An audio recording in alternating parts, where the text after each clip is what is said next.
uh, maybe, is it going? Yes, yes, yes. Okay. We are live on YouTube. So everybody, welcome to our book club discussion on Women Who Love Psychopaths by Sandra Brown.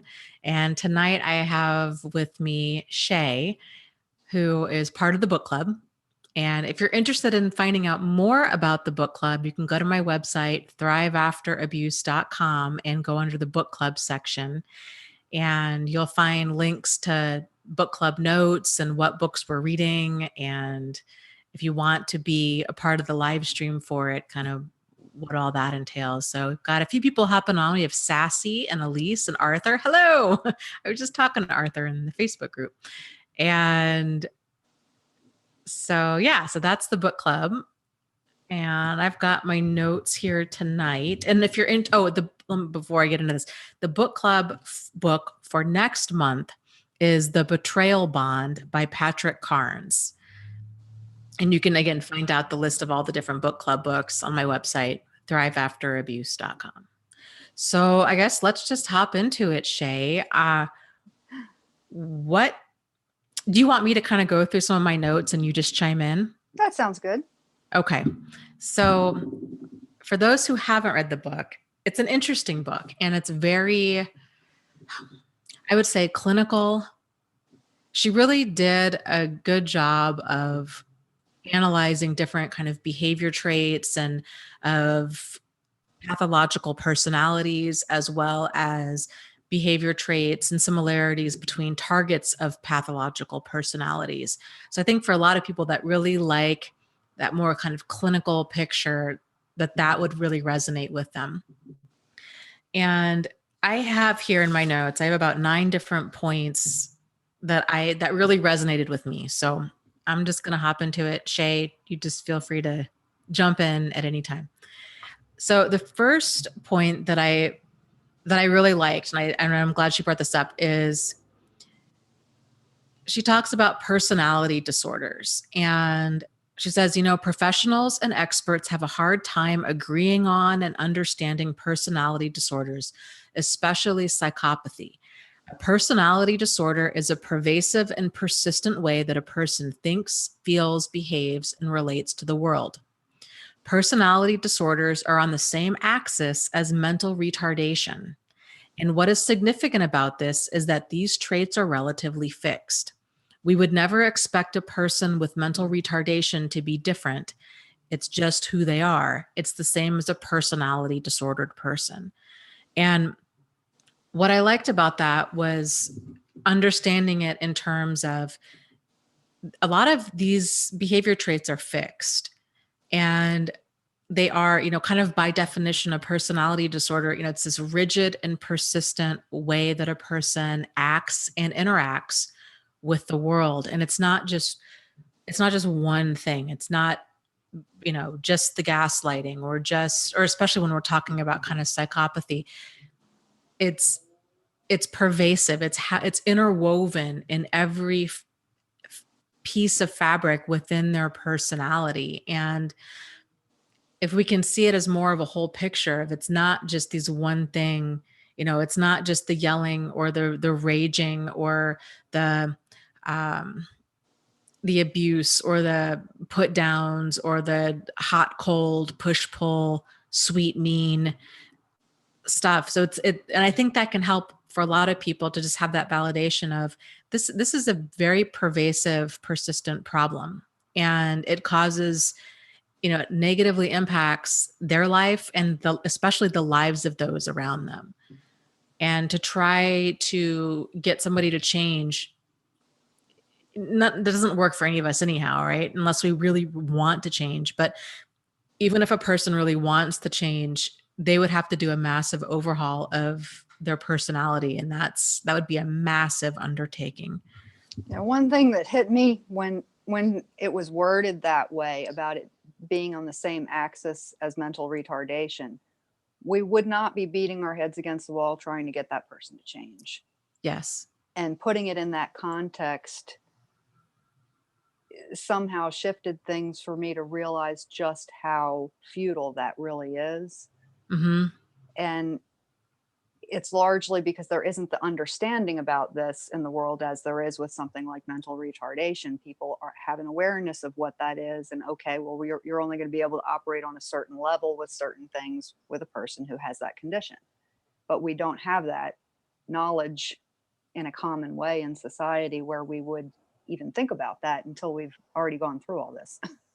Right, right. I agree. You know, and I think a lot of people, I hear time and time again in the support groups and on YouTube, people are like, you know, is this person in my life? It's like they're autistic, or it's like they just there's kind of this emotional retardation. And Hmm. they don't, they're not at kind of a functional adult level of understanding. They're very stunted. And that's not to you know, be try to knock anybody that's on the autism spectrum or even compare the two, but I think people are, they're reaching for these words trying to describe their experience, and like, I just don't get why I can't get through to my partner kind of the basics of adult emotion or the basics of adult behavior. And so they're reaching for words like this, but really it's, there is this emotion, this stunted emotional development. Well, I think That's they're what we're also seeing. reaching for hope in that, wanting to believe like if it's something on the autism spectrum, then they're not doing it maliciously, and that's at least a little bit better Yes. feeling. Do you know what I mean? Oh, completely. So like a person, you know, can lack empathy, and they can lack remorse, or be somewhat have less of a capacity for that, but that doesn't mean that they're going to be sadistic Right. and cruel and cold and calloused in their behavior. It's more from people that tend to be on that autism spectrum. It's more that there's just kind of this level of unawareness, and You there's, see that more in social awkwardness than you yes, do in completely, failure to yeah, read social cues, whereas a lot of these people read social cues very very well. well. Yes, yes, great distinction. And let's see, Little Miss says here, I feel so validated by the comparison of mental retardation and NPD. It's impossible for them to change. Yeah. Yeah. And I think you nailed it, Shay, when you're saying, you know, these people read people really, really well. That's the distinction. That's a major distinction kind of between more of that autism and narcissism. Is narcissists, in many ways, they can come across as very empathetic. And even though they lack empathy, they can come across as That's the charming and caring. thing. That's the very thing that is, to me, most crazy making. If you have somebody who's got a really keen way of analyzing microscopic things about you and others, yet the dynamic is that, well, nothing, I can talk till I'm blue in the face, but I can't get through. So it doesn't, that's a dichotomy that is crazy making, because their behavior is reflecting somebody who does not understand, but clearly they do, because everything they do is driven by being able to read and manipulate those nuances. Yes. That's such a wide gap between those two things. Nobody's going to make the automatic assumption, oh, well, you know, they're doing this just to be mean, or they really do or don't understand. It's just completely crazy making. Well, and some of them can do such a great job at saying all the right things, Hmm. which can also be another layer of crazy making. If a person's had, uh, you know, a different type of narcissist or different type of abusive person in their life, if they have that more of that overt personality that is stubborn, arrogant, indifferent, who doesn't say all the right things, it's just all about them all of the time, versus more of kind of that sociopathic personality where they can come across as saying all the right things and Hmm. promising therapy and even going to marriage therapy, and say, you know, you can look at my phone, you can look at my computer, I'll do anything to make it work.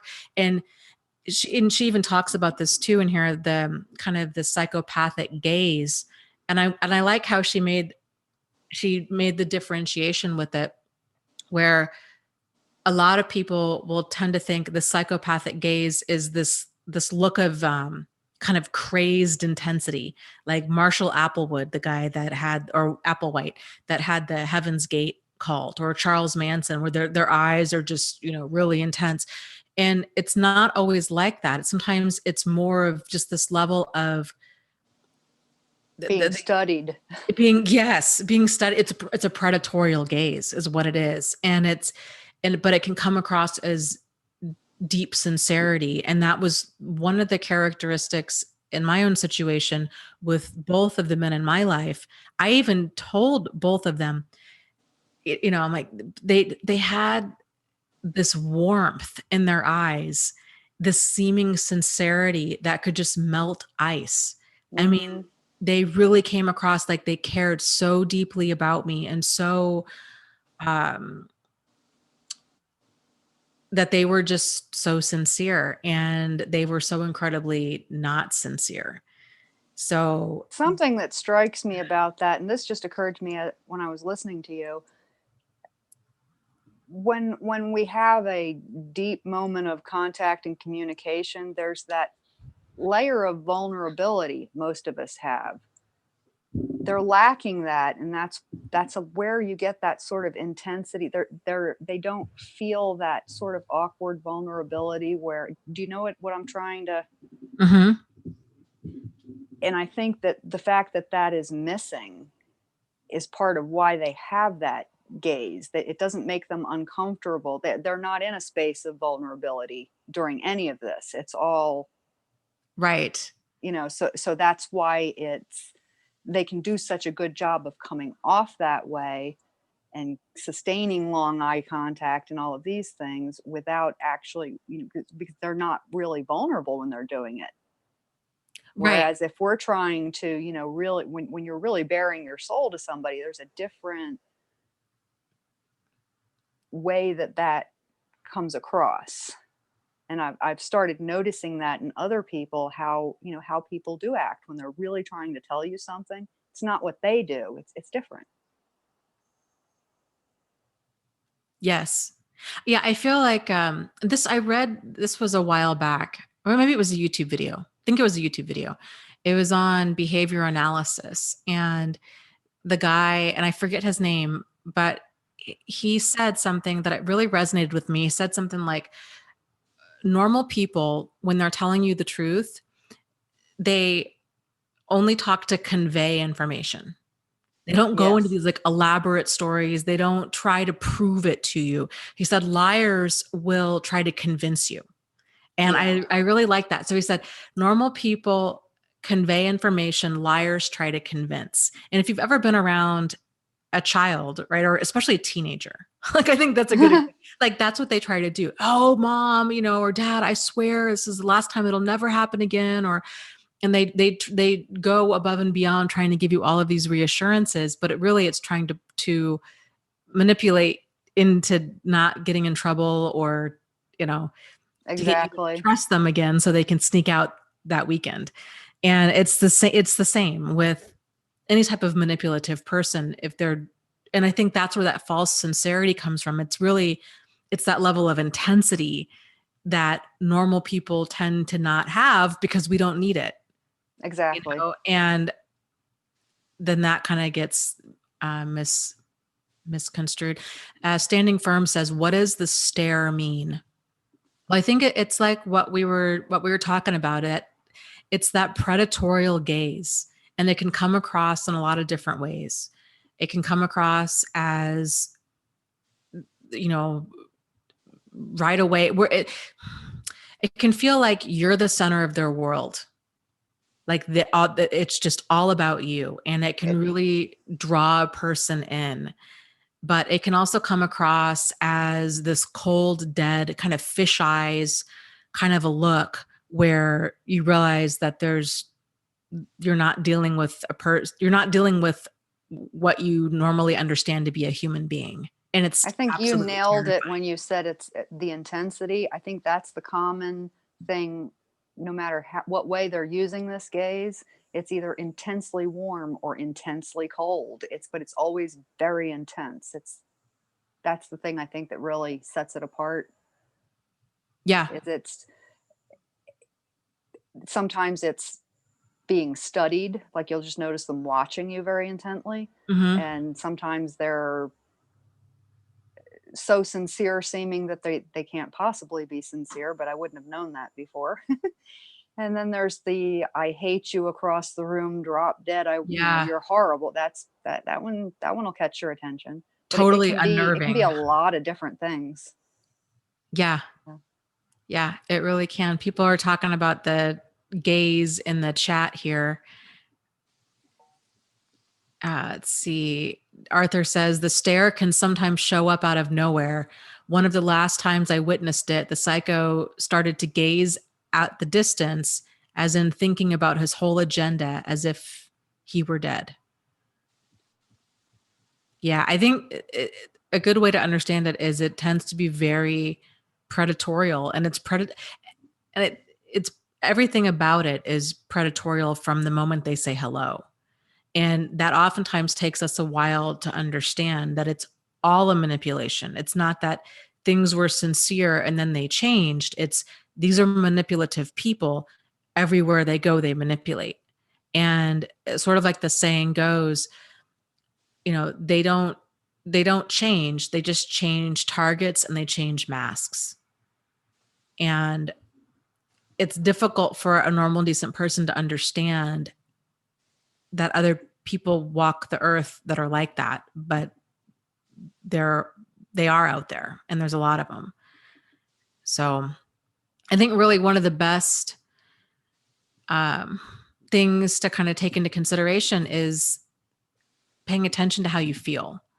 And for me, it's any extreme way. If I feel kind of this immediate soulmate connection to somebody, that's a big red flag to me that I need to slow things way down, because the reality is I don't know them.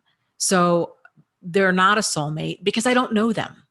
I need to slow things down in order so I can actually see their behavior clearly over a period of time.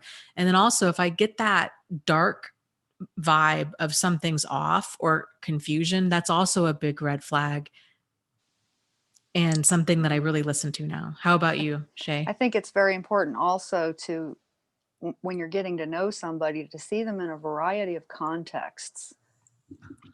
I certainly never realized how important that can be in understanding what the common threads are to how a person behaves across all situations, because you will see things that a person has in common in all ways that they interact with people, even when there are other differences. Do you know what I mean? Mm-hmm. And that's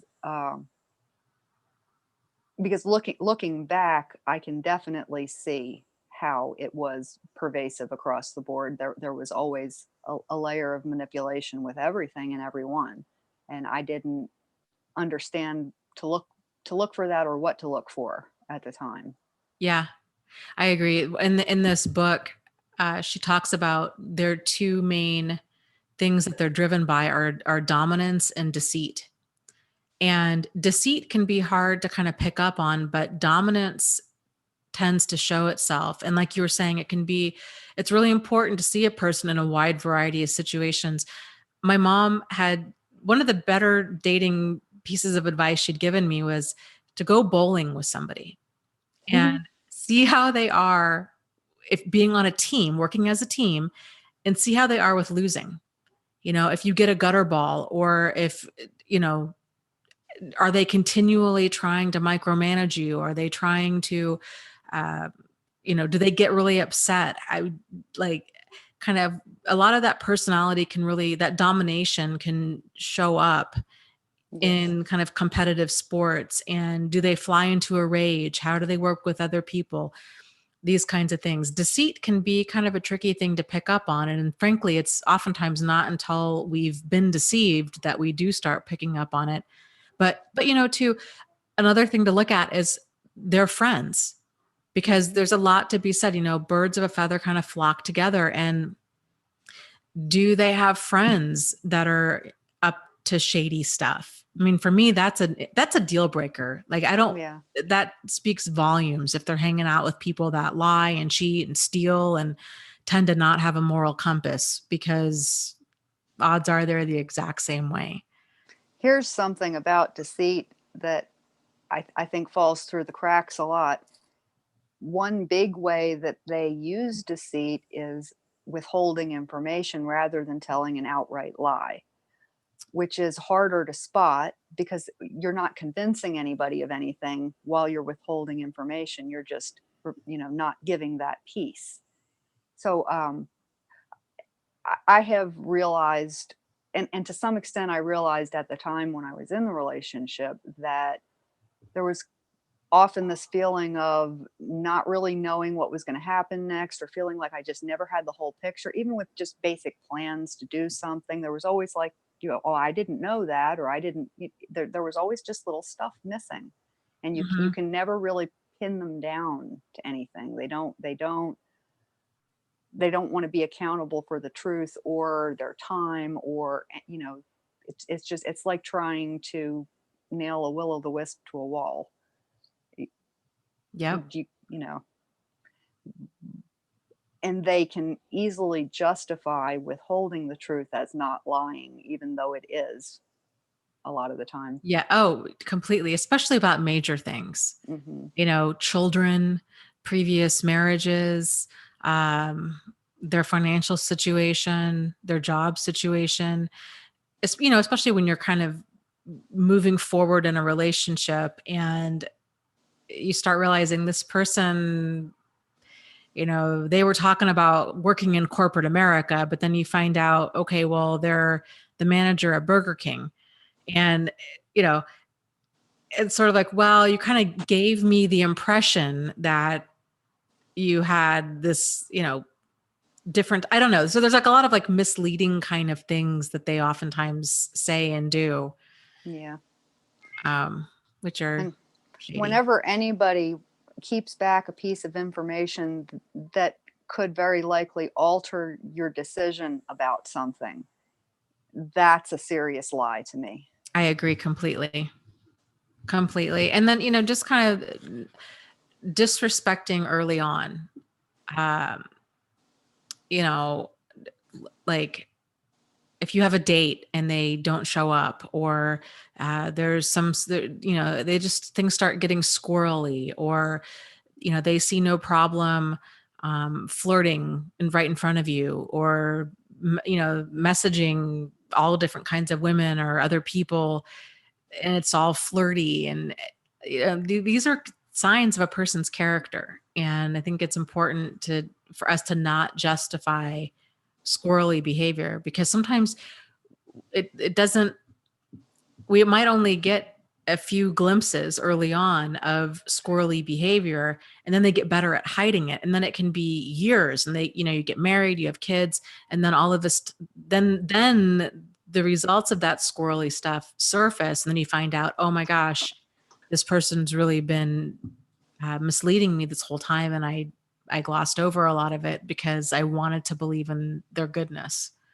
or that they sometimes we want to believe in that more than we really give credence to our own feelings. It really does come back to how you feel, because all of those little things do make you feel at least a little bad in a given moment. And we dismiss it thinking, I think a lot of us, where we get into trouble is we don't want to seem like we're unsympathetic, not understanding, Yes. unwilling to give someone the benefit of the doubt, close.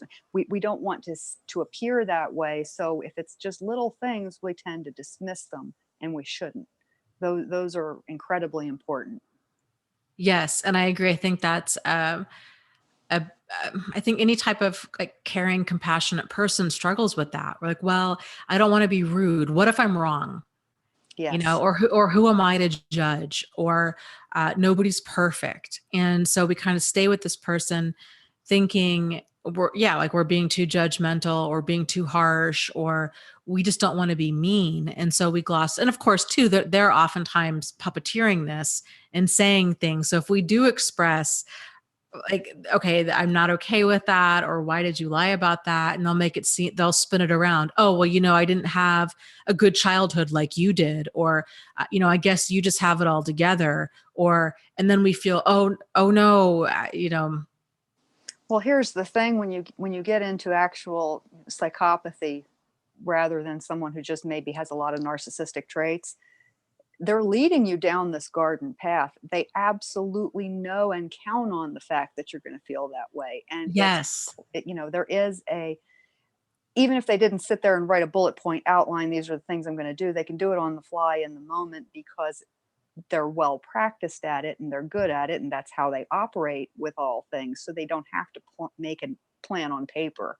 That's not what I mean, but they set you up in advance. They're always, it's everything's a game of chess instead of doing something side by side, like sitting on a dock fishing together. That's not them. They're playing against you. And you don't know that that's happening. And they intentionally get you as quickly as they can into that confused space. The first time you start questioning, am I being too judgmental?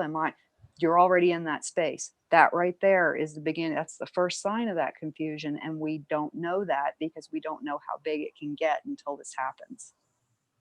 Yes, completely. And, like you said, they have the end goal in mind. They want what they want and they have no problem saying whatever they need to say in order to get that. And the game is continually shifting and changing as it's based on kind of how we respond or react to things. And it's just mind boggling, like how much they can lie and manipulate and come across as so sincere. And I mean, and say like, oh, I love you. You're my life. Your home is wherever you are. You're everything to me. And then 5 minutes later, go to the bathroom and then go text their wife and say, oh, I really want to have another baby with you. And it's just words. I mean, it's just words coming out of their mouth. Like there's no sincerity there.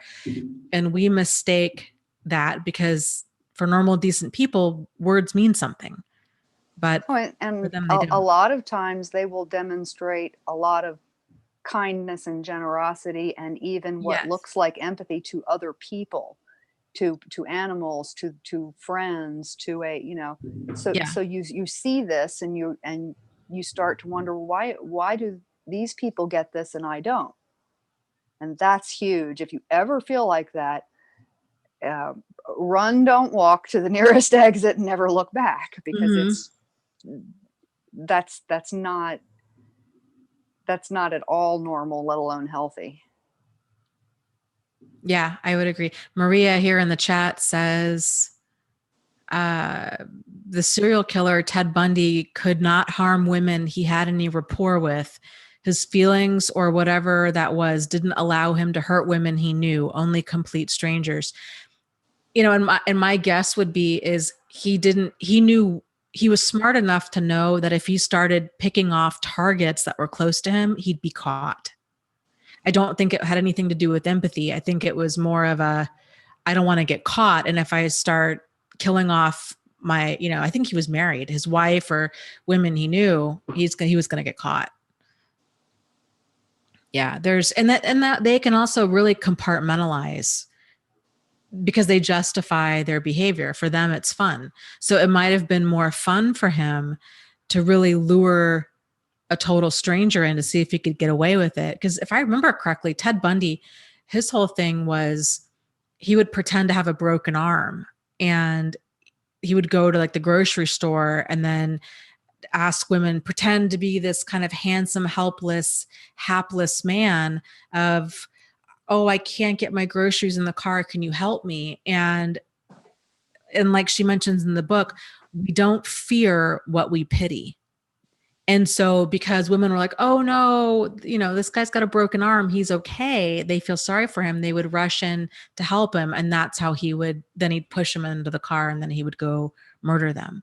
So I think he also got off on his wife not knowing a thing about it. Very well said. Yeah. It was that level of deceit. How much of a con game can I run? And who all can I fool? Versus John Wayne Gacy, he was a serial killer who was married and I believe had children, seemed like a well, depending on who you asked, some people thought he was really I mean, he literally was the creepy clown. Like, he would dress like a clown. He would go to children's parties. He creeped some people out, but a lot of people really liked him. And he targeted mainly younger men and, began like raping and torturing and then eventually murdering them. And it took him quite a while to actually catch him, but he really used this persona of being married and kind of a decent citizen to lure boys and men in. But he didn't stray that far from his normal life. I mean, it was people that he worked with. It was, he wasn't. So that's the thing is, I think the point of that is it's important for us to see that this behavior, it's on a spectrum. And just because it comes across to us in one way doesn't mean that it can't come across in another way. And to not have a false sense of comfort and thinking, oh, well, my person in my life is a total psycho, but I'm somehow safe because we're married. And I guess maybe they would never hurt somebody that they're married to. Because, a lot of these relationships don't end well and can be very dangerous for a person to stay in. So, and people who have actual empathy and care about you are going to go out of their way to do things that make you feel comfortable. They're not going to be doing things that make you constantly go, what just happened? Is it me? I don't understand. That doesn't happen. Right. I think the very biggest thing is like you said, paying attention to our feelings and really caring about our own feelings. And like you were talking about before we went live, how a lot of this stuff isn't taught. Healthy boundaries are not taught, and paying attention to our feelings is not taught. And so many of us struggle with learning that. And it's a very difficult, you had said something before we went live about trying to navigate healthy boundaries and what all this means, and paying attention to our feelings, especially if you're in the middle of a pathological relationship and I liked how you said this, it's a lot like learning how to swim in the middle of a tidal wave. And you're absolutely right on with that. I mean, it's next to impossible, because you're dealing with somebody who's working to undermine every single thing that you do, and they're twisting and distorting and shaping your reality. It's just so incredibly toxic. The last book that we'd read, the Respect Me Rules, how they were encouraging people to try to work on these boundary things in their relationship. And I think all of us were like, that is a really bad idea. And it's really impossible unless somebody is really, really on the mild end of the spectrum. Yeah.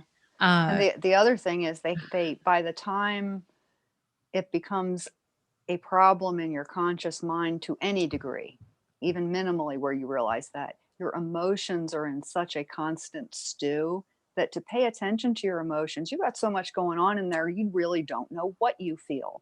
And that intensifies the whole, a person can get sucked into that situation a lot faster than anyone who hasn't been there can realize. And it doesn't take someone who's damaged or intensely abused in their childhood. I mean, you can be a pretty normally function person in society, because society doesn't show us good boundaries. I mean, there's most people really are at risk for this, to be honest with you. Oh, completely. Before it was primarily thought that people from abusive childhoods were the ones that ended up in abusive relationships. And there's a lot of truth to that, because if you grow up in an abusive or neglectful childhood, that is a traumatic situation. And so everything that's problematic is presented as normal. And if you have any issue with that, then you're taught to not have an issue with that and to continually gloss over it, make it work. Family is forever, commitment's forever. So if a child grows up in an abusive home, their sense of what's appropriate behavior, they don't have deal breakers. They don't have healthy boundaries. They don't have a healthy sense of self. That's something, that takes a person a while to kind of navigate through later on in life. But it's the same for people that grow up in a super healthy kind of Norman Rockwell type home, because if healthy boundaries aren't taught and people are, very naive and have only ever been around other normal, decent people and never come across this predatorial personality, it's not on their radar. And if it's not on their radar, they're not going to talk to their children about it. Right. So either extreme is at risk, but then frankly, everybody else in the population's at risk, because if it's not being talked about, and if it's only seen as like, well, only 3% or 1% of the population is a psychopath, it makes it seem like this is not something we have to be concerned about, that we would have more of a chance of, getting bitten by a shark than we would getting bitten by a psychopath. And that's not the case. I mean, there's these people, kind of combine all of these personality disordered kind of narcissists and sociopaths and psychopaths together. I would say it's probably closer to 7 to 10% of the population. Oh, at least. At least, yeah. Now, the other thing is, I think most people figure they're probably smart enough to see these things coming, but it has nothing to do with how smart you are, because once you start triggering that HPA axis and all those chemicals are in your body and it's all emotions, you're not using this. It hijacks that. And that's one thing people really don't understand. Yeah. It doesn't matter how smart you are, that it's not going to help you once you get doused in all those biological chemicals. And there's really very little said about that. Yes. And Stephanie is saying in the chat, it's his childhood that he shared that made me pity him. He had a horrible upbringing and I was drawn to save him. And I did help him a lot. But the reality is oftentimes they may come from an abusive home, but oftentimes it's an abusive person is, in their mind, they're always the victim. And so they might have had an abusive childhood, but if you listen to them, they'll oftentimes tell you everybody in their life has been abusive and everybody's always been out to get them. And so it can really, the reality is they've actually been the problem. But they may or may not actually even know that. Because of that sense of entitlement. They just think that they should be able to do whatever they want to do. And it's sort of like, oh, my ex-wife, she's so awful to me. She's just such a gold digger and keeps the kids away from me and blah, blah. But then they leave out like large chunks of the story of, well, actually you molested your children and that's why you don't see them, or you beat me and that's why we have a restraining order against you. But they justify. And it's crazy to see how much they can justify. I've heard, different men that have gone, and of course it's not just men that do this, but men that have, put their significant other in the hospital by beating them up so bad. And then like a week or two later, they're out there talking about domestic violence and marching against it and everything. And it's just, it doesn't click in their mind. It's pathological. So, okay. So the next point I wanted to cover is, she writes in here, the best predictor of future behavior is past behavior. And it's important to understand that pathologically problematic behavior is a combination of both personality and brain chemistry. The only recourse is swift and severe punishment, not rehabilitation, as these people are incredibly treatment resistant. Just because a psychopath goes to therapy, anger management, or a batterer's intervention course doesn't mean that they've changed. And generally what it does mean is that a target has a misplaced sense of false hope that they have changed. It's a nature and nurture disorder, which leaves them with 3 inabilities. Number 1, the inability to grow to any authentic emotional or spiritual depth. Number 2, the inability to sustain positive change. And number 3, the inability to develop insight and how their negative behavior affects others. And I agree with that. I think swift and severe punishment is the only way to deal with this, because there needs to be consequences. And unfortunately, a lot of times, you know, their behavior, it's like, oh, they came from an abusive home, or, oh, their father was an alcoholic, or, oh, and this pity causes people to think, well, we just need to love them better. We need to get them into therapy, and we'll communicate more. We'll resolve all these issues. And really all that does is it helps them to learn how to manipulate better and become even more dangerous. So a person can go, and speaking as a former psychiatric nurse, who worked with a lot of pathologically disturbed people, they were all in therapy on a weekly basis. So just because a person, and a lot of these people were child molesters, they were murderers, they were rapists, they were, court ordered to go there. That doesn't mean that there's any change that's going to happen. So I think it's important that people not think that, okay, just because a person's in therapy that they're going to turn a corner. No, the corner that they usually turn is to learn how to better disguise what they're doing. Yeah. And how better to punch your buttons. That's pretty much all you're going to get from that if you're dealing with one of these people, in my opinion. Yep, I agree completely. And that's been my experience too. So she says out here, psychopathic behavior is behavior that's deceitful, fails to follow laws or social norms, unlawful or immoral behavior, lying, conning for fun or profit, impulsive, they want it, they take it, they see it, they do it, they're aggressive, they have a disregard for the safety of others, they put others at risk, they're irresponsible, they rationalize stealing and lying, they lack remorse, and they oftentimes pretend to be wonderful, helpful, or supportive. And I really like this part. So she talks about a guide to the psychopath's language, which is what we often, you might hear referred to as like narc speak. And I really like this part. So she says a normal person might talk about things in terms of love.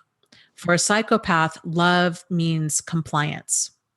A normal person talks about communication.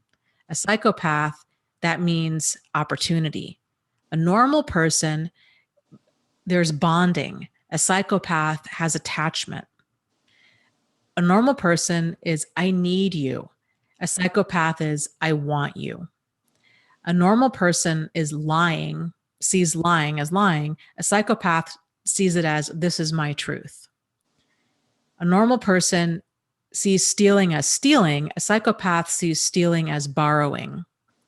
Normal person sees cheating as cheating. A psychopath sees it as equalizing the playing field. Normal person sees monogamy as monogamy. A psychopath sees it as monogamy in the moment. Normal person sees the future as the future and they plan for it. A psychopath sees the future as right now. Normal person sees morals as morals. They see morals as to each their own, and everything is kind of morally neutral. There is no good or bad. A normal person sees a problem as a problem. A psychopath sees a problem as any issues other people have with them. A normal person sees humanity as humanity. A psychopath sees humanity as suckers.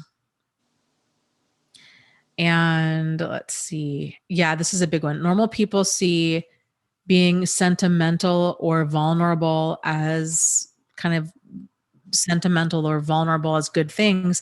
They see it as unsafely soft, because really their mind is the predator mind and we are their prey.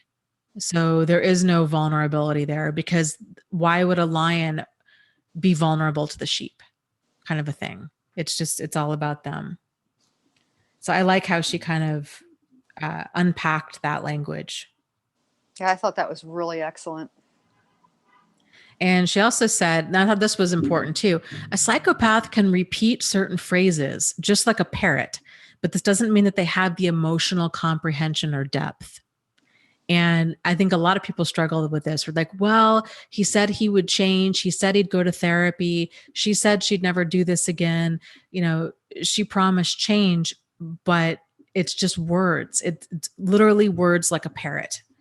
And for the same reason, right? Like, I'll say a phrase if you give me what I want, just like that's what the parrot does. Well, everything's a transaction. So yeah.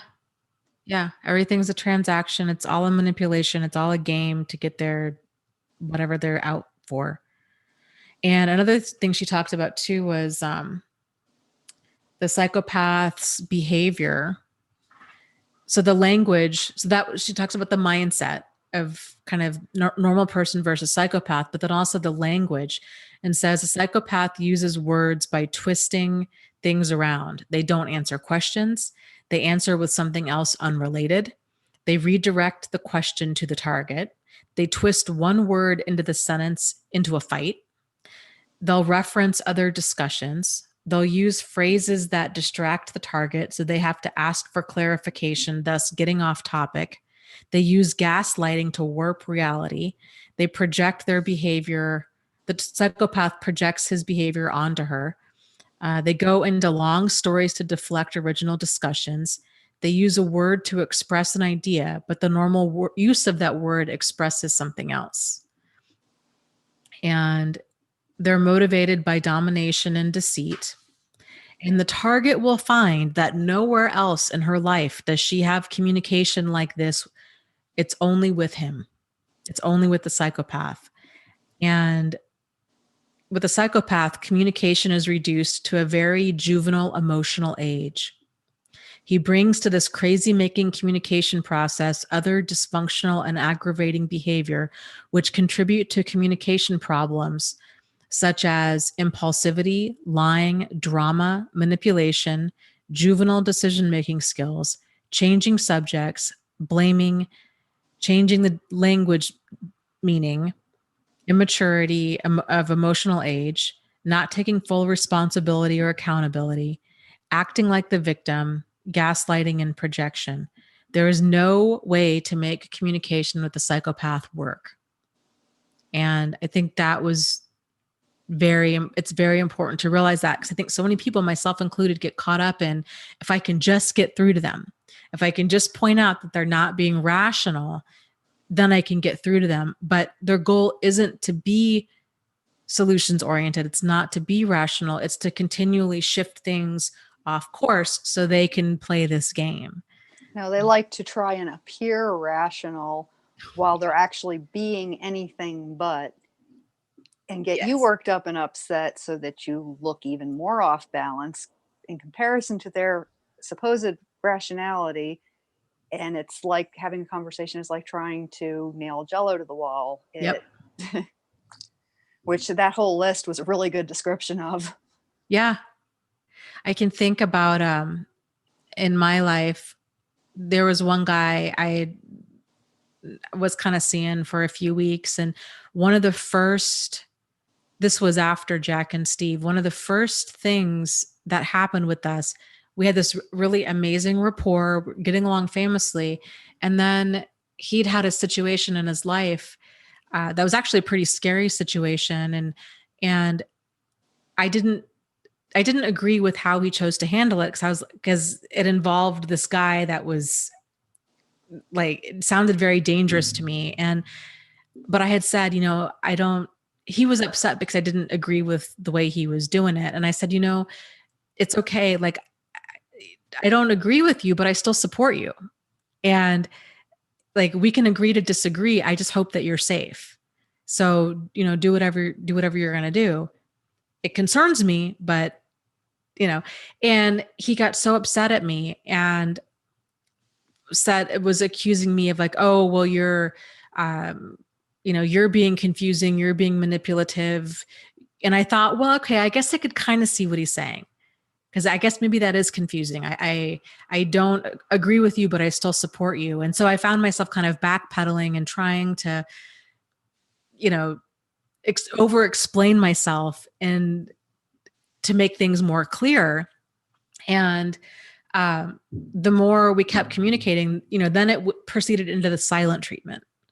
And that lasted a few days. And then there were a few other conversations that would go just like off the rails like this, where I would think, I don't think this would happen with other people.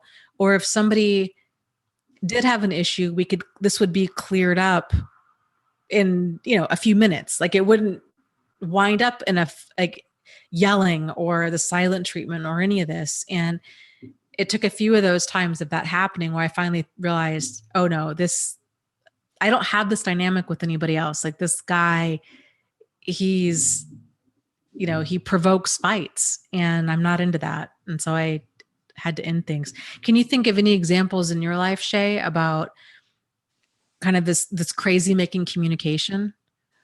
I can completely relate with what you just said. Like anytime I had something that I needed to resolve or clarify, or just wanted, a goal that, hey, I'd really like X, it's like spinning your wheels in mud. You can't ever get any closer to that idea. As a matter of fact, it's like going in reverse, because the combination of the deflection and subject changing and leaving out information and misleading information and making me wonder, well, am I really being that unreasonable? And then I'm preoccupied with trying to figure out, okay, well, how can I say this better? Am I being, the introspection and trying to clarify? And at that point, as soon as you hit that point where you have that confusion going on and your emotions are getting stirred up, you're not in a place where you can keep up with someone who is playing chess when you're trying to paddle a boat in the same direction. It's not there. There's nowhere to go. And in that space, especially before that that people even would want to do this, because you wonder why. I mean, what possible good thing, how does this benefit anybody to do? Because it's very hard, I think, for any of us to understand that. Like, why would you want to, bother doing all of this? Wouldn't you rather just be happy and have a good time? And we don't get it, to this day, I even though I understand a lot of the psychology of it being about dominance and control and deceit, I understand that intellectually. I don't get it emotionally any better now than I ever did. Yeah. And it's especially difficult to get when you're in the middle of it. Like we were talking about before, when a person does have that emotional investment in another person or a situation working out, it's really difficult for them to see the situation clearly, because if they see it clearly and it's problematic, then that means that they have to leave. But if a person doesn't want to leave a situation, then they're going to have to justify staying. Yeah. And that's at the core of what cognitive dissonance is. And that's the confusion. The confusing part is because we know it's a problem, but we wish we didn't. Yeah. And so we're going to continue to eat their lies because we don't want to see the situation clearly. We want to keep holding on to hope that it's going to be different. And Stephanie gives a good example of this in her life. She says that she would find hair in a brush that was not hers, and he would say that Satan put it there to break them up. And, and of course, if a person... And she said, this all began when I told him I felt he was seeing somebody else. That's when the games began. And that kind of stuff, outright gaslighting, even though that sounds so obviously like a lie, if a person's not wanting to accept that as the truth, then that psychological abuse can really take a turn and get really deep and lead a person into all kinds of strange and bizarre belief systems. This happens especially when you've got a psychopath that's the head of a cult, and they've got all of these really bizarre beliefs about they're the chosen one, and they've got some sort of direct connection to an alien being. And for those of us that aren't in the cult or in that belief system, it sounds really obviously crazy, but it's a slippery slope. And it starts off with, kind of assessing a person's vulnerabilities, then exploiting them. And then it's just kind of the strange beliefs that are being fed to a person. And then the kind of next thing you know, there's this mass suicide, or people have all moved into a compound, and, there's child brides and like all kinds of craziness that person wouldn't normally ever be in otherwise, but they just got tangled up with this really manipulative, convincing, intense person. And they, subconsciously they didn't want to leave. And so the only other choice is then we've got to justify staying. And it's, leaving an abusive relationship is a lot like leaving a cult.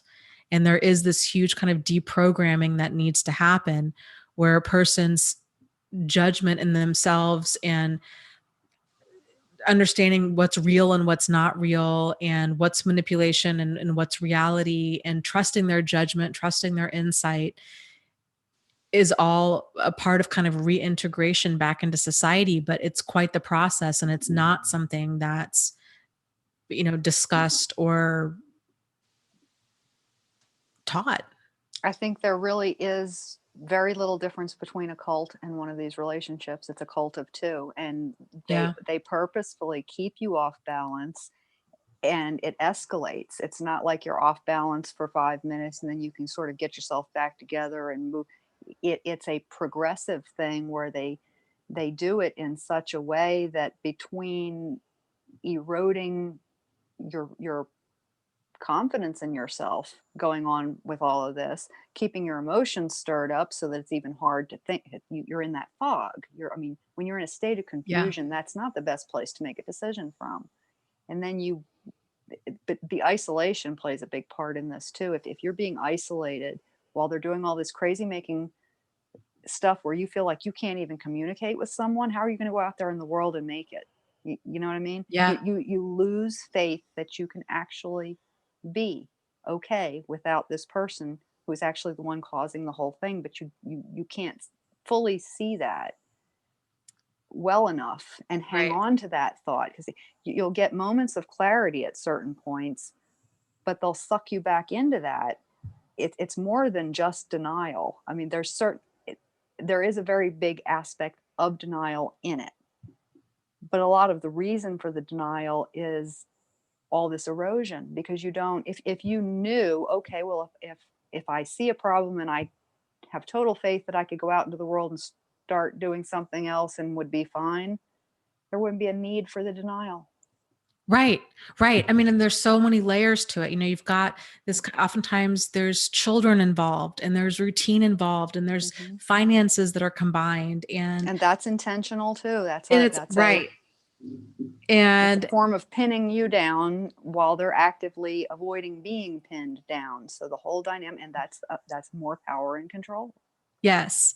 And it's sort of like the saying goes, when you catch them doing something wrong, at first it's like, well, who are you going to believe, me or your lying eyes?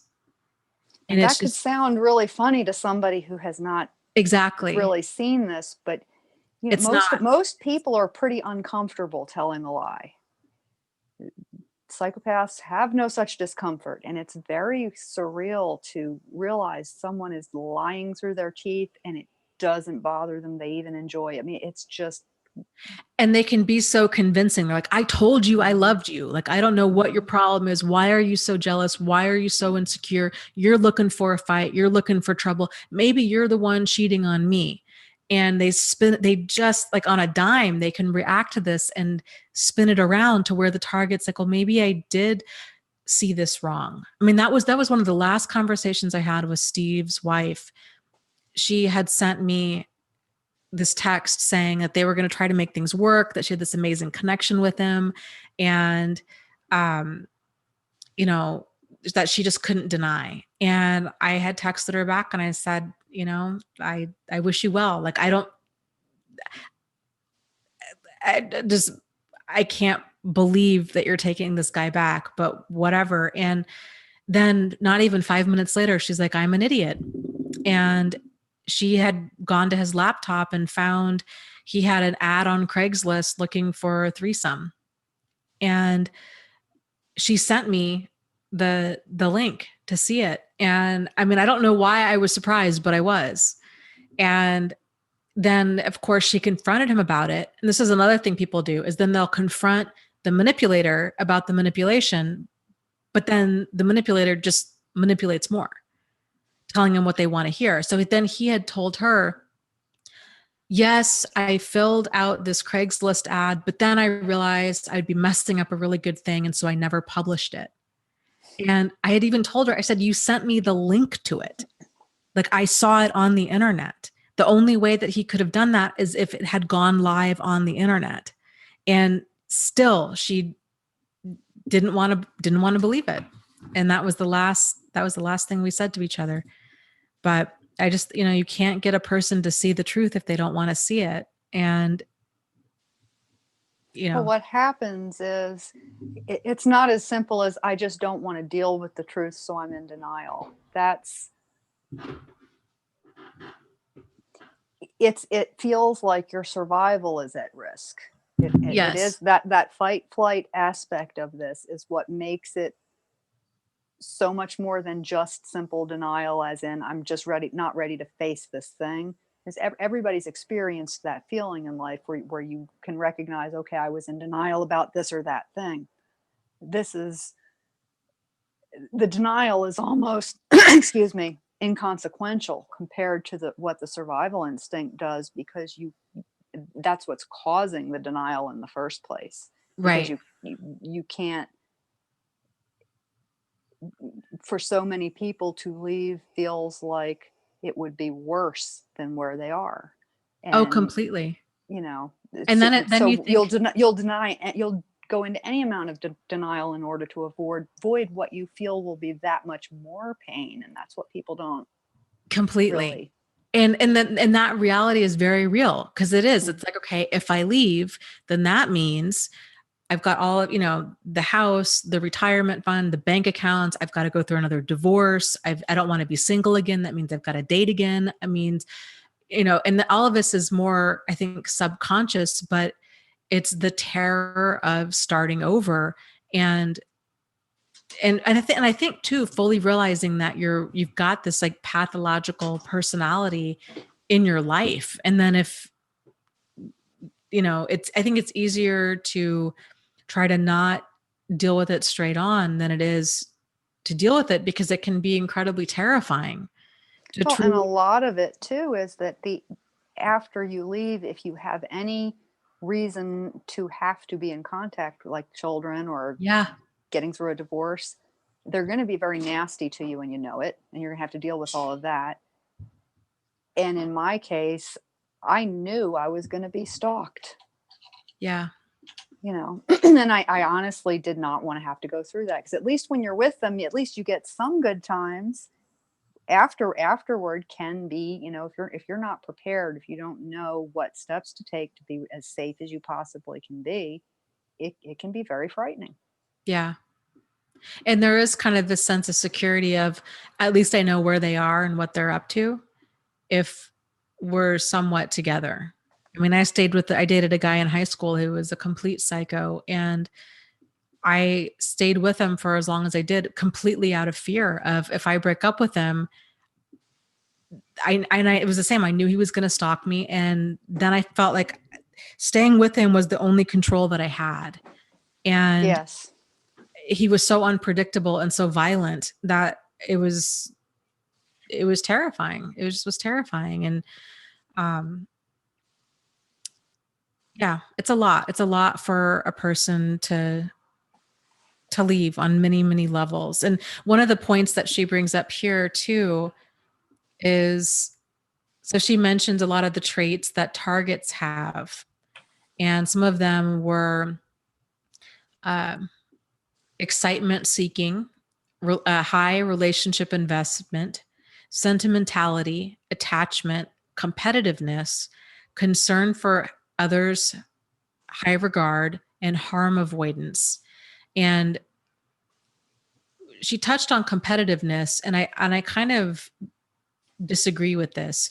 She said that a lot of targets want to stay and fight rather than leave.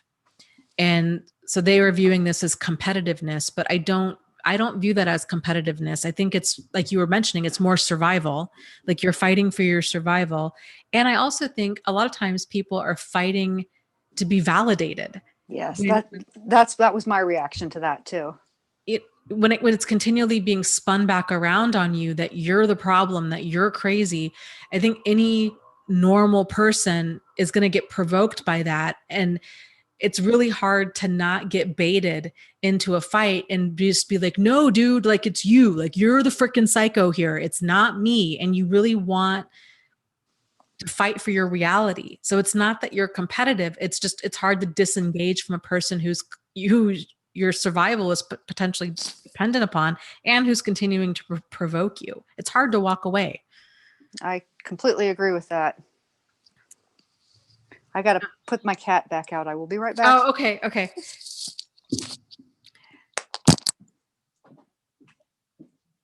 And let's see here. Some of the other points. So she also brings up excitement seeking. And, oh, that was fast. Okay. That was fast.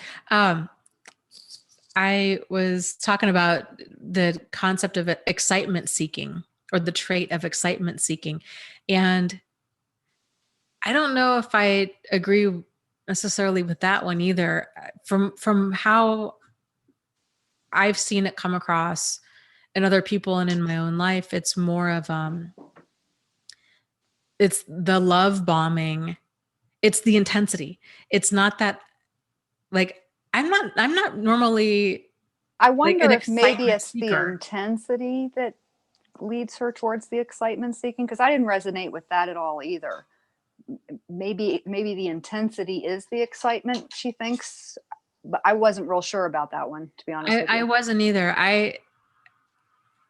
From what I've seen, like I said, from my own life and then from other people in the support group, I think it tends to be, it's what she's calling excitement is more of that whirlwind situation, of that intensity of, right off the bat, it's spending hours every day talking and texting and, flirting and kind of this witty banter, and things get deep real fast. And, it tends to, have this amazing sexual relationship. And it's just this whirlwind. And then it starts to be these extreme highs and lows, but it's not necessarily that the target may be craving excitement. It's the emotional roller coaster that is the psychopath that they don't realize that they're on, and they have a hard time getting off of. Yeah, I think that it's the intensity of what seems like a connection, it's not an excitement issue. It's that they cultivate that soulmate illusion, and that's where it's coming from. I really didn't resonate at all with the excitement. And maybe it's just how she's kind of. It could be the way she's looking at something similar. Yeah, I would agree. And, she talks too about, the reality is, normal, decent people don't even have these kinds of people on their radar to look out for. Like nobody goes out dating thinking I need to watch out for predators. We all, like you said, like we all can think that we can spot them. Like a predator comes across looking like a predator. We don't think that a predator is going to come across looking like Prince or Princess Charming. And it's, this stuff's, any of us are at risk. I mean, if we're not taught about predatorial behavior and how it feels and healthy boundaries, then, of course a person's going to fall into this. Like how could they not? To me, it's a lot like online dating scams, or even scams in general, with Craigslist. When dating scams became a thing, people were getting caught up in them right and left because they just took other people at face value. Now it's a pretty well-known thing. if you meet somebody on a dating site and they say that they're an entrepreneur or in the military or kind of an engineer and that they're working overseas, but they'll be back in 2 to 3 weeks, and they're love bombing you nonstop, and they say that they're from Ohio, but they have an accent. If things don't match up, odds are it's a scam. But before, people were getting caught up in it and they were sending them their whole life savings thinking that they were going to end up marrying this person, that the only, hitch with them getting married was the distance, because they had this intense connection, which actually I really want to touch on this real quick, because this has been a theme I've noticed in the support group lately, is this concept of rushing intimacy. And so when you guys are out there, you're meeting new people, psychopaths they tend to come on hot and heavy, and they're in full pursuit because they're predators. And so if somebody is very quick to make you their whole world, it can feel very flattering. I get it. I've been there. But it's part of us needing to value our time and value our emotions, and not let this new person, not let anybody dictate our time or our emotions. And so if a total stranger is wanting to talk and text for hours upon hours every single day right out of the gate, it's important that you have that boundary and realize you haven't met them, and that there's a very solid chance that they're going to be, the connection in person is going to be very different than the connection you have through text or the pictures you've seen. And it can be a giant waste of time to spend all of this time, even if they don't turn out to be a psycho, even if they're just a normal person. But it's a good idea to try to meet for coffee, something simple and cheap, like sooner than later, and to not spend a lot of time getting that emotional investment, because odds are if you meet in person and then one of you doesn't have that connection, somebody's going to leave with hurt feelings. And there's no sense in giving a total stranger, dozens upon dozens of hours of your time before you meet them. I think that's very good advice. To just go slow. And another part of rushing intimacy too is the depth of what you're telling them. So,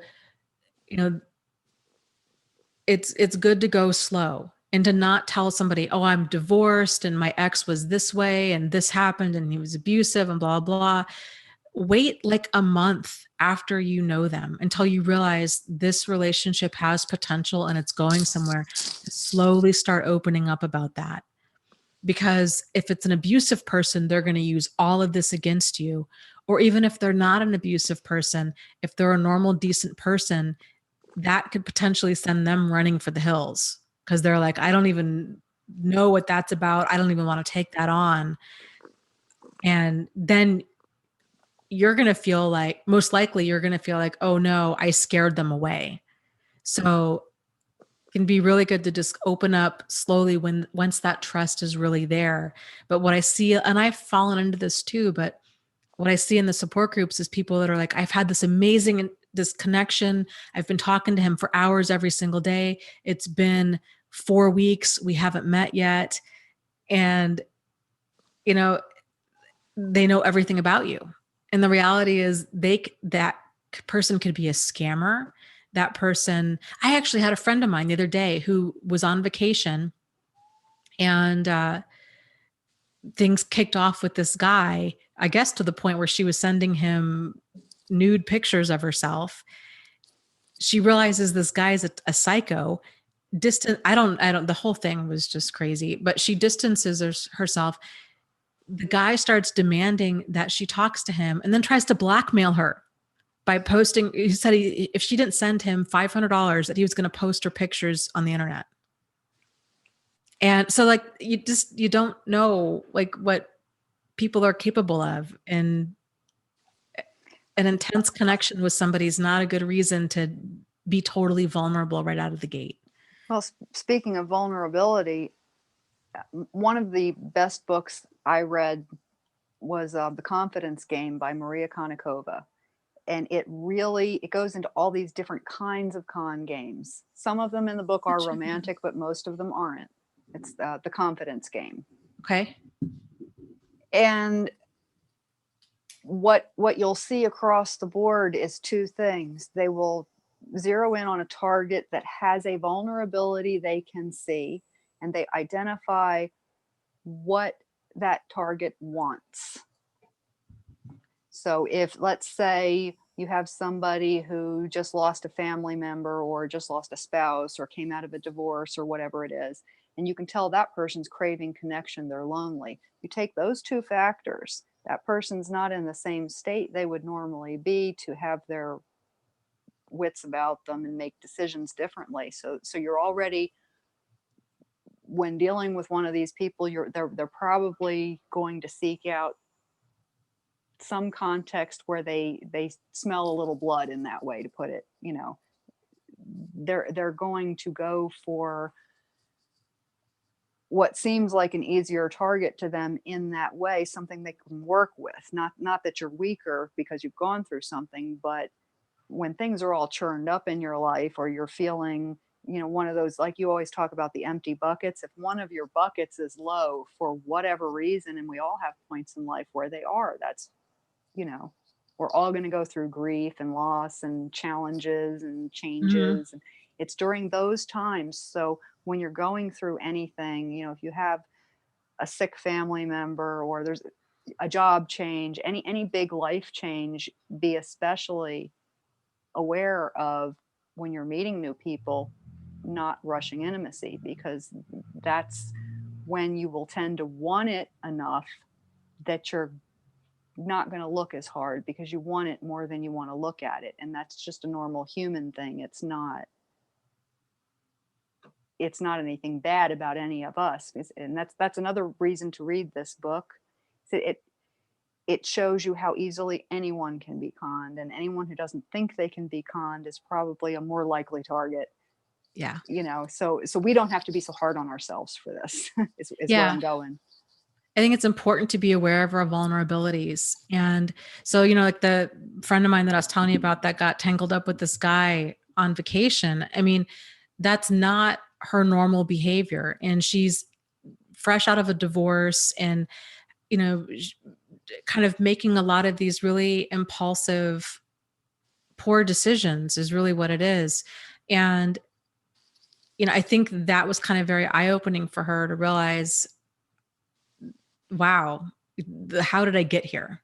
Like, how did I get tangled up with this guy? And, you know, they say, you know, after any type of major life event, to just bench yourself, to just get in a holding pattern for like 6 months to a year. You know, don't buy a house, don't sell a house, don't move, don't start a new job, don't go back to school, just breathe. Because what most people do is they tend to think that they have all of this clarity. Like, I know I'm going to go back to college, or I'm going to buy a house. And they just start kind of like making these what feels like healthy, good decisions, but it tends to not be wealth. It tends to be out of this place of being in like an emotional scramble, instead of something that they would normally do had they had more kind of being more grounded in their life. So yeah, when you're in one of those places, it's very easy to think to feel like you have more clarity than you really do at that moment. totally.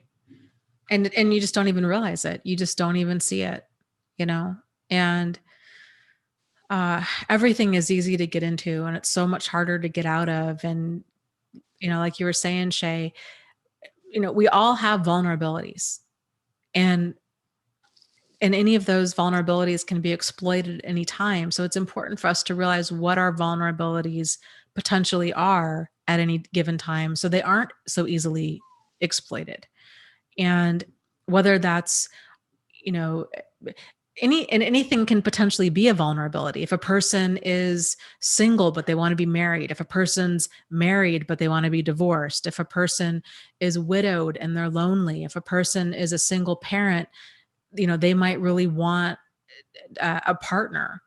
If a person is, you know, breaking up, going through a bad divorce or a bad breakup, and they have no money and they're scared, and then they're going to be potentially homeless. Well, a partner that swoops in, that's got a ton of money, or even just a place to stay, might all of a sudden be very appealing. So it happens so fast. It can be so easy for us to get caught up with the wrong people for the wrong reasons. So she made this formula that I really liked, that I thought was worth sharing. She said, with empaths that tend to get caught up with these people, she said, empaths tend to exude warmth and compassion, and others open up to them quickly and easily. That these skills of empathy were created at probably a very early age, and that for an empath, her empathy keeps her tied to a psychopath, which he uses to feed his need for power. He uses her empathy to feed his need for dominance. With all her empathy, she feels she is best equipped to reach him. After all, if she leaves, who will want him? Who will help him? And the formula she lists out is high tolerance, that I can take it, plus high empathy, I can understand him and I want to help, plus high attachment, I love him, plus high relationship investment equals inevitable harm. And that's exactly what it is. Absolutely. And unfortunately, because this stuff isn't taught, if anything, the exact opposite is taught. So if a person is seeking out spiritual counseling at church, or even a lot of therapists, it's this attitude of that communication or rehab or religion or love or understanding can solve everything. And it just feeds her high tolerance, her high empathy, her high attachment, her high relationship investment, and it puts her at even further inevitable harm. And so it's really important that we realize that people with these pathological personalities are out there. And if someone is abusing, using, or exploiting you, that's not workable. They made a comment the other day in my YouTube video. It was so great. They said something like, abuse. Let me see if I can find it. I'll dig for abuse. Abuse in a relationship is like having poop in your soup. You would never eat soup that has any amount of poop in it. And so she said it's the same thing with a relationship. Like, no amount of abuse is workable. It's all poop in your soup. And I just thought, yeah, like that's a really great way to look at it. We wouldn't eat something toxic like that. That's disgusting. Why would we somehow think that that's workable? Yeah, the funny thing is, when you get out of this stuff far enough, you get to a point where you realize that I could walk away over simple preferences. We're not even getting anywhere near abuse. It's like, yes. And it really blew my mind when I realized, oh, wow, look at the difference between then and now. Because I saw it all in such a different way. Yeah. It would have never even occurred to me at that time to even have that thought ever. Oh, totally. I mean, that was exactly my mentality too, of like, well, friends and family and relationships are forever. And so if I get in it, we'll just figure this out together, and I will just stay in it until I can no longer stay in it anymore. And that was the reality is no one has the right to insist that we feel bad. And it's perfectly fine, wonderful, and great to follow the direction of, I'm going to give myself feeling good in life. That's not wrong or bad. There's no guilt needed for this. It's not only okay, it's great. Please do that. Yeah. Really. Well, and like you were saying, now you get to the point where you're like, a person doesn't even have to be abusive. They can just be not right enough. Like, I can just realize, you know what, this person's actually really cool. And maybe they really want to be friends with me, but we don't have enough in common for me to be friends with them. And so I'm going to kind of distance myself because the connection's just not there for me. Whereas, old me or old you would have been like, well, I feel bad or guilty and they want to be friends, so I guess I'll be friends, or they want to date me, so I guess I'll date them. And I'll just stay in here until I can't handle it anymore, and then I'll leave. And we don't need to do that. Like, it's about being really choosy about who you put in your inner circle, and making sure that they're healthy and that the relationship is healthy, and, that it's nourishing. Because if it's Good. not, then And knowing that there's totally nothing wrong with having a preference. If you don't like vanilla ice cream, but you love chocolate, don't sit at the table and shovel vanilla in your mouth just because somebody else thinks you should. I mean, it's your mouth. right. If you want to put chocolate in it, you put chocolate in it. That's really, we're allowed to do that. And you don't have to Yeah. justify it. Exactly. And it's amazing how little even before anything pathological, very few of us are really taught to embrace our preferences and our emotions, and to really consider that something to honor first in life. And we all should be doing that. And I think if anything, we're all taught the opposite.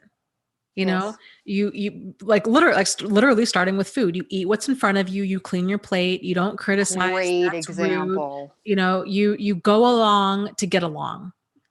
Yeah. And so we're all tend to be taught to just kind of be compliant and to not make waves. And that's what a good child is. And that's what a good friend is, or family member is. And that's a very good point. Just having a lot of that kind of compliance in your early life. You don't have to have it doesn't even have to be dysfunctional.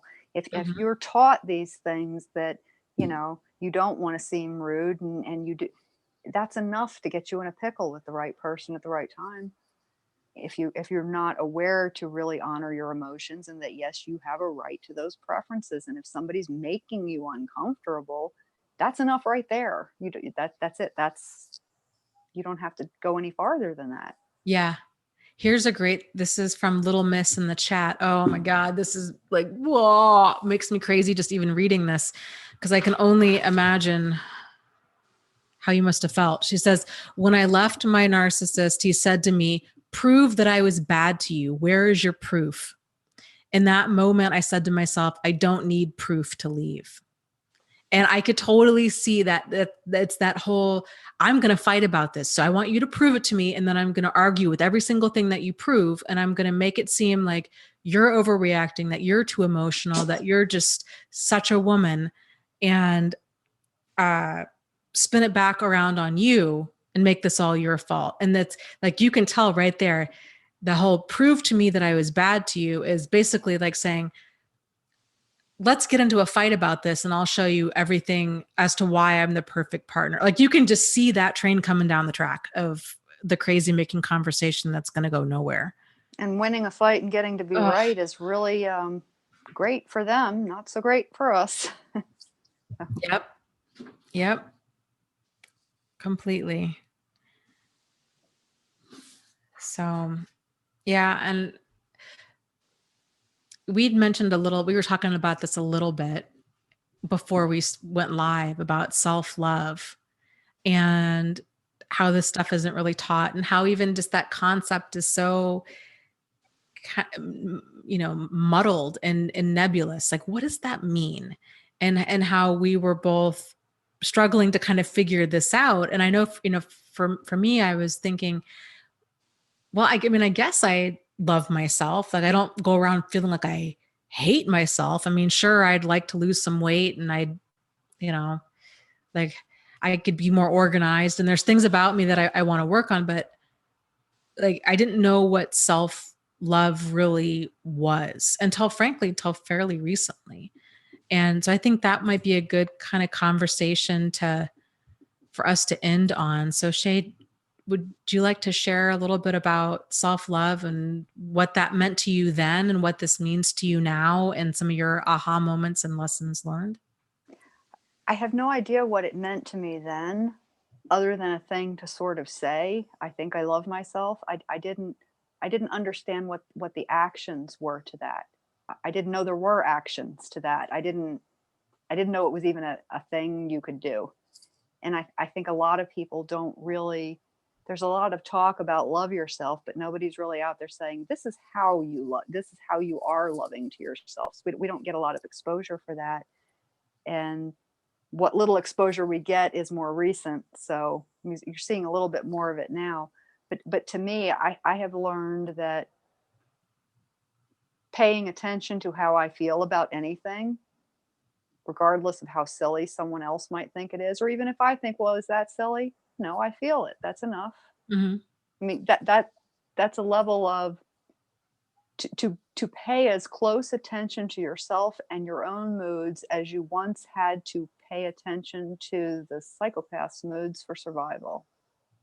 Think about it. I mean, just meditate on that thought of how intensely you had to be aware of a situation in that symbiotic sense of predicting when things are going to go south, and all of that attention you have to focus on that person to survive that situation.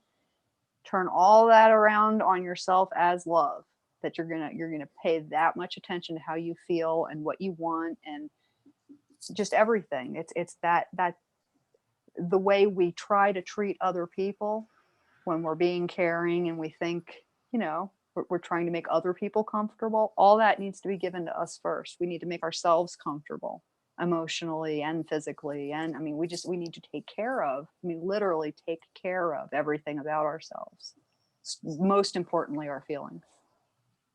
Yeah, I agree completely. And I think it's a learning process to really tune into those emotions. And I think for me, the wake up call was that relationship with Jack. And it was the realization, because I was making myself nuts. I'm like, what did I overlook? Like, how can I prevent this from happening again? And then it was the realization of, I felt like something was off in the beginning, and to honor whenever I feel like that again. And I didn't. It always takes me a couple times, like going around a mountain before I fully learn that lesson. But it started off with that, paying attention to when something feels off, or when I feel like I'm in danger, or kind of extreme emotions. And then it's progressed into paying attention to how, um, if I'm really tired, or if I'm even craving certain foods. That's been a very interesting thing lately. Mm-hmm. Um, I can tell if I'm stressed, if I'm craving high fat food, and I'm not hungry. And so that's been a whole interesting thing I've been kind of exploring. And then paying attention to where I'm storing tension and what that means. Like, it took me, seriously, I've been doing these live streams for over 2 years, and the Wednesday night live streams, Thursdays, I would be wiped. And when I was working full time, I would get home. Well, I'd get done with the live stream at like around midnight. I'd have to be up at 6 a.m. and then go to work. And then I would come home and I would crash.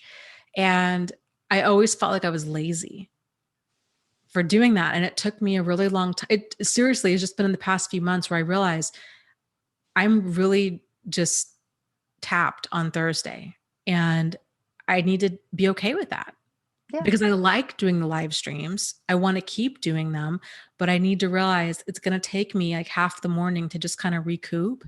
And I needed to go just do something fun and just kind of decompress from all It of that. really is true that boundaries start to just show up when you need them, when you're taking care of yourself. That's the key right there. You Yes. don't have to work at it anymore once you get enough of that feeling of what it feels like. And it takes practice to care for yourself and to feel it, to feel love from yourself. And you do. When you do this for a little while, even if it starts off feeling silly or ridiculous, if you give yourself care more and more, it builds up and you start to feel loved by yourself in the way that a child would feel loved by its mother. I mean, it's similar, but you really do feel it, and it changes everything.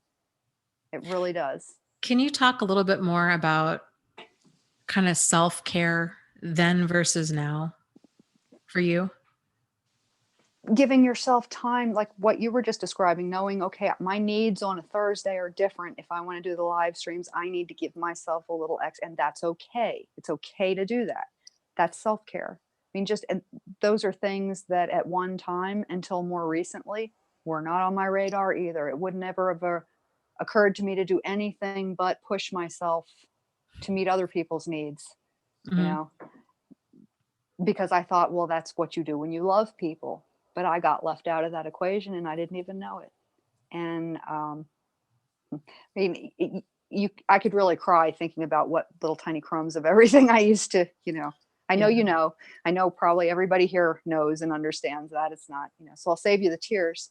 But it's just every little nourishing, supportive act you can give yourself. If that's, I want to take 10 minutes before I go to work to sit there and do nothing but meditate, or whatever it is that, to give yourself happiness or relief. Anything that feels like happiness or relief to you is care. And sometimes it may be better to look at it that way when you don't know what you're really looking for. 'Cause it's hard when you don't know what this is. You've never done it before, and there's no one there to really walk you through it. You got to figure this out, and it's hard. So just, doing things like a bubble bath, or spending that extra $2 on your favorite food, even though you feel guilty the first 20 times you do it, until you realize it's okay for me to spend $2 just because I want to be happy. That's not bad. But all of that, to describe how much you change, and you don't become this selfish, frivolous person from doing it. You still have all your faculties. You can still make rational choices and make a budget, but it's okay to treat yourself nicely. And the nicer I treat myself, the nicer the world is treating me. It really does. There is a reflection there that is very positive. And if I could say anything to anybody that I think would make the most difference, self-care, just paying attention to yourself, being attuned to yourself, treating yourself with as much love and care as you would your soulmate, because that's what we need to do. Yeah. I agree completely. And it, like you had mentioned earlier with kind of the inner child, like treating ourselves as though we would treat a child or somebody else that we loved. Hmm. And it does, like like you're saying, like you look back on your life and you're like, oh my God, I just have settled for crumbs and put myself last so much. And it breaks your heart when you think about, Oh, the way I used to talk to myself when I was, one of the things I actively worked on first, before even getting into understanding what self-care was the inner critic. And I made a rule for myself that if I started talking mean to myself, I was going to stop, sit down, and say, okay, what is it you're really, obviously, you're like a 2-year-old trying to get my attention. What's really wrong? Let's look at this. And no yelling. You can't, I'll mm, listen to anything you say, little voice, as long as you don't yell at me and you're not mean. You can say anything you want to, and I'll listen. But that was the deal. I had to sit down, stop, and listen to whatever it was really trying, you know, to get across to me. Usually that voice is trying to keep us safe from something, or it has a good intention, but it can really be crappy to us. I mean, it can make us feel like shit, and it doesn't have to. It's been at least a year since my inner critic said anything remotely critical to me. It just all, I just never, I would never speak to myself that way now. And it's not loving to speak to yourself harshly. And a lot of us, we're taught to do that. And yeah, we should be kind to us. And it's okay to be kind to ourselves. And if I have one message, I'd like to put that on a shirt. It's okay to be kind to you. Something. yeah, People feel guilty for it a lot when they shouldn't. You know. yeah, I agree completely. And it's, um, one of the things, are you familiar with Jim Rohn? He's like an Mm-mm. old motivational speaker. He used to talk about self-talk, and whenever we would that kind of critical parent or that abusive parent voice would come up to say cancel. And so it was just like this way of saying, I reject this thought. And then he was very big on, then you replace it with something more positive, and very big on self-talk. And I think, it's so huge to catch ourselves and what are we saying to ourselves. And um, If you wouldn't say it to any other person or a small child, you have no business saying it to yourself. And that's a really good filter to put there, that to realize I deserve kindness and consideration even from myself. And that's a really big step towards self-love. yeah, yep. I agree completely. It's somebody in the chat was saying that their parents didn't love them and they don't know how to love themselves. And so I think some of the takeaways from this is, paying attention to your self-talk is one of the ways that you can be loving towards yourself.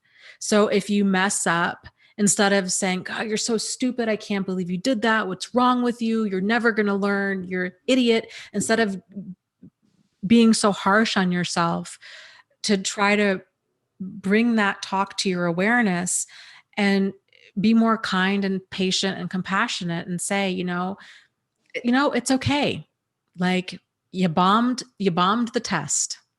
And so now we know how we can go about studying better for next time. And, sometimes you win and sometimes you learn, and you just kind of give yourself this pep talk of any mistakes that you make or anything that happens, that you're encouraging yourself to just do better. Because that's all any of us can do.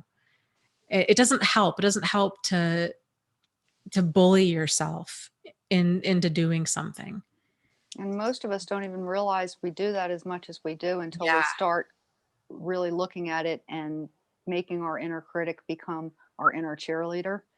I mean, and it can be done. It's daunting in the beginning, and when you start really realizing how nasty that voice can be sometimes, or just how discouraging, even if it's not nasty, even if your voice is just not particularly in your corner, it should be. And it's our Yeah. voice. We can get it there. We just have to coach it into, but it. I agree completely. Doug, thank you so much. Just pops out of nowhere. I always get a kick out of seeing you, Doug. It says, Dana, thank you for all you do. Hope you had a great month. Light and love, healing and peace to all. Namaste. With a very generous live stream donation. So thank you, Doug. And I'm glad that you're enjoying this. And I think I really like talking about the self-care component of it, because it really is such a key part in healing from this, but also from preventing this from happening again. Because if we can tune into this and really learn to get in alignment with how we feel when things are good and how we feel when things are bad, and like Maria said, let me scroll back here. I love this. She says, I used to view self-care as, okay, I need a minute to myself away from toxic relationships. Now I live self-care. I deserve to be treated well by others always. I love that. We all deserve this. And it's so true, because that's exactly how it starts. It's like, okay, I need a time out from my toxic parent or my husband, or kind of whoever the toxic person is. And then you get to the point, like you were saying, where you're like, no, wait a minute. Why am I doing any of this? Like, I can just leave if this isn't just right enough. Like, I don't need to wait till this totally sinks me in order to take a break. So back to, and Standing Firm says too, I have problems with guilt about caring for myself. Thank you for talking about it. And I think that's so normal too. So many of us struggle with feeling guilt and about putting ourselves first. Like, it feels narcissistic, it feels selfish, it feels wrong or uncomfortable, especially for those of us that our whole life has been about caring for others, and that's all we've ever known. And so the thought of putting ourselves first just feels really uncomfortable and unnatural. And taking time out and telling other people, hey, I would love to be able to help you with X, Y, and Z, but I've got a class I'm going to go to, or I'm going to read. Like, I'm just going to read. Yeah. Friday. And I've found that I have more to give to other people, and I'm more loving to other people because my buckets aren't empty like that. And yes, it so doesn't feel selfish once it feels weird in the beginning, but yeah. if you stick with that, it will not feel selfish. Yes. And you get to the place, like you were saying, Shay, where you realize I truly have nothing to give somebody else if I can't give to myself. And again, kind of going back to what I was saying about the live stream and in the blog, and I was getting so burned out. And there were many times where I kept hitting this wall where, and I thought it was laziness for the longest time. I'm like, why can I not do this? Like, I just need to go post to my blog. I just need to return this email. And I could not, there were many days where I just could not even get out of bed. And, I didn't identify that as overwhelm for a very long time.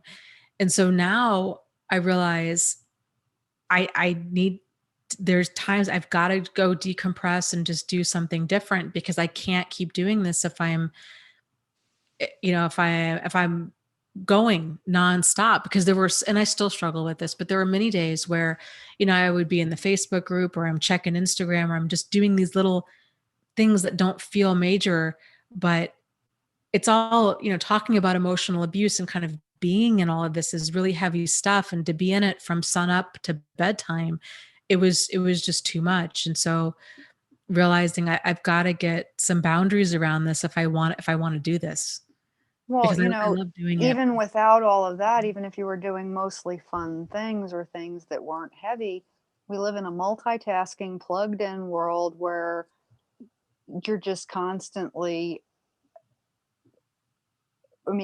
having a couple of minutes of downtime is considered self-care by most people, because it's not a thing right now, and it needs to become a thing. And that's, we can make it a thing,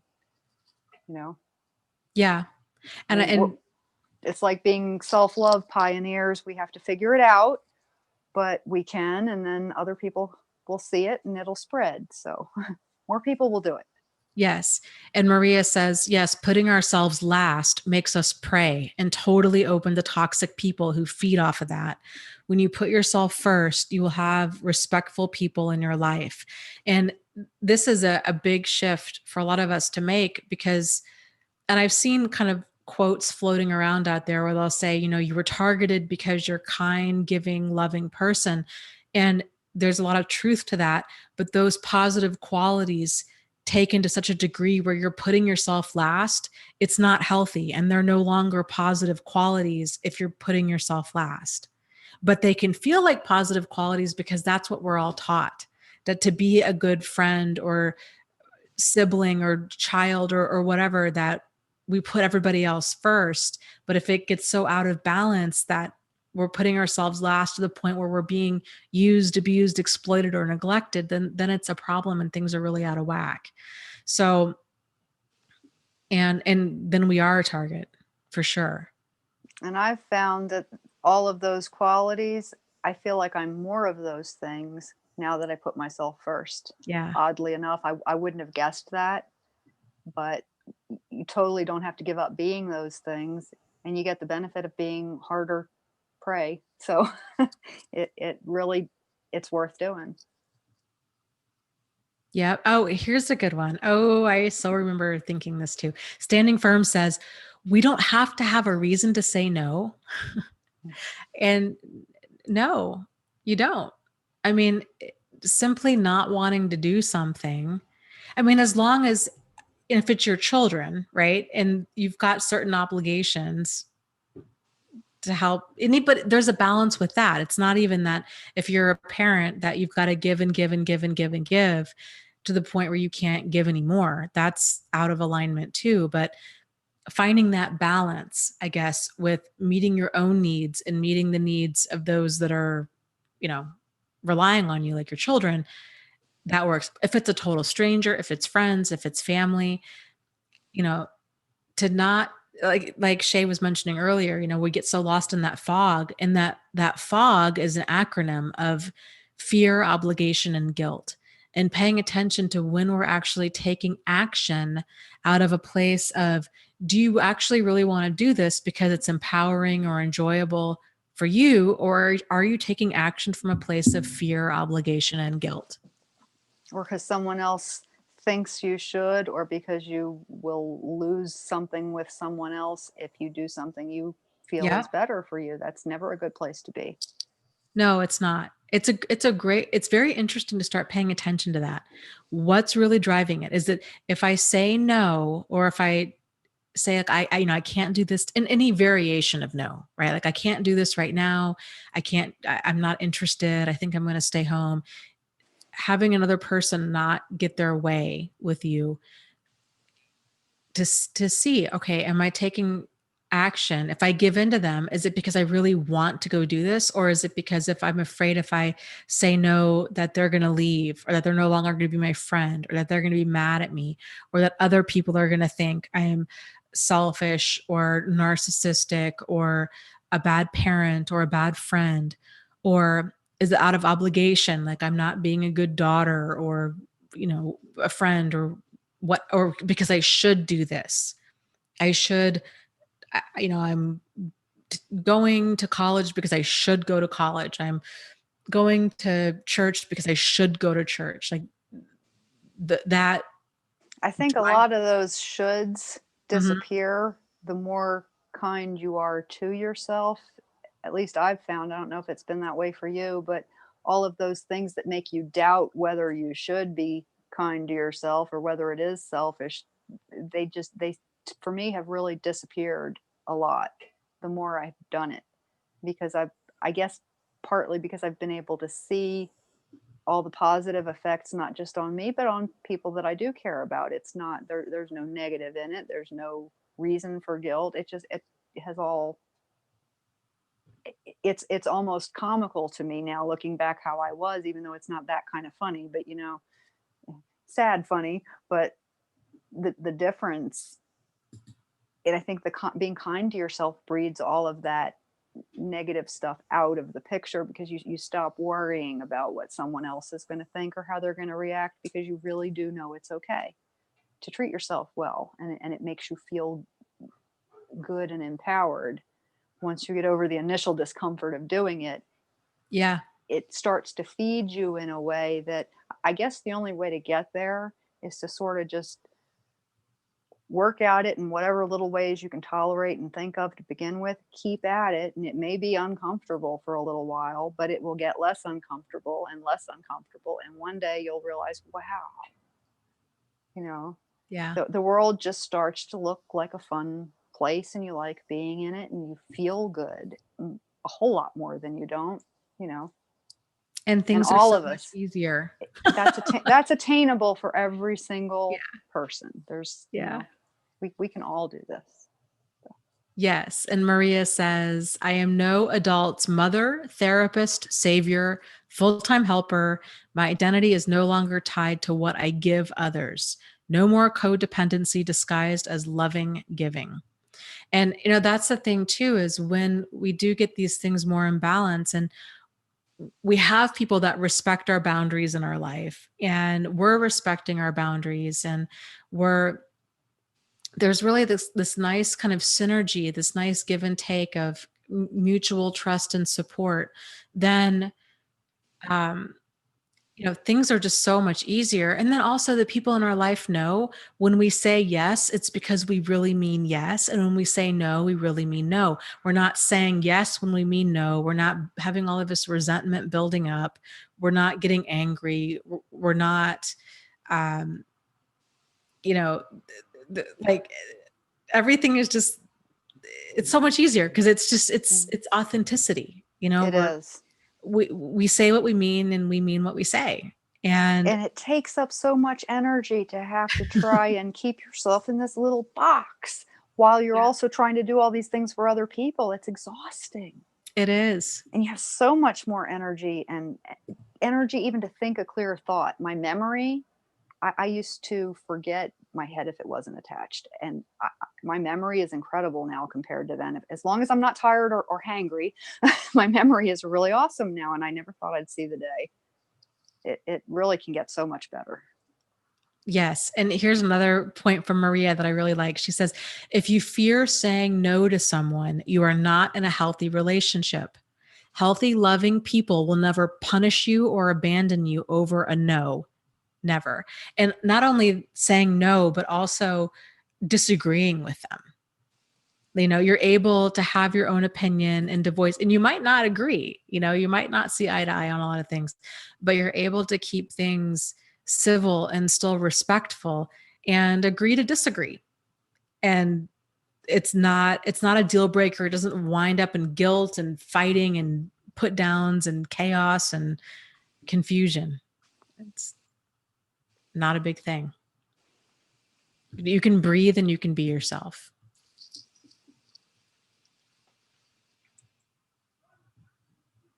So I think with that, we can kind of wind up the discussion. So we'll do, is there anything else you'd like to add, Shay?